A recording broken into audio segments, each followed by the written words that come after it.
আল্লামা হুজুরের কেতাবের পোকা, আমি গাজাপুরীর দোয়ার ফল। সুতরাং তারা যদি মক্কা মদিনার মানুষদের অন্যায়ের প্রতিবাদ করতে পারে, আমি আব্দুল কাইয়ুম আমার যতটুকু মুরদে কুলিয়েছে তাদের অন্যায়ের সমালোচনা তাদের সামনে করে এসেছে।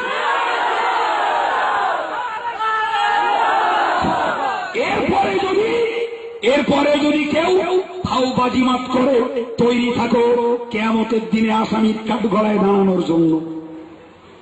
আসামির কাঠগড়ায় দাঁড়ানোর জন্য তৈরি থাকো। মনে রেখে দিও, নবীর আদর্শ, ইমানদার কখনো মিথ্যাবাদী হতে পারে না। ইমানদার কখনো মিথ্যাবাদী হতে পারে না। জি ভাই আমার, আমি আপনার কাছে কি ওয়াজ করছিলাম ভুলে যাইনি, মনে আছে? জি ভুলে যাইনি, মনে আছে? আল্লাহ পাকের কোরআন জানিয়েছে, যদি তোমার কাছে কেউ কোনো খবর নিয়ে আসে, তুমি ওই খবরটা আগে যাচাই করো, বাছাই করো, তারপরে তুমি সেটাকে প্রচার করো।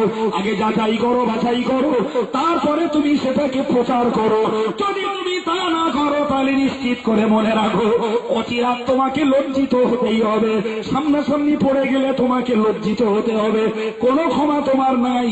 ভাইরা আমার, আপনি বলুন, আমি আপনাকে বলবো, কাইয়ুম সাহেব যদি জেল খাটে, কাইয়ুম সাহেব যদি জেল খাটে, আমি সত্য যদি জেল যদি খেটে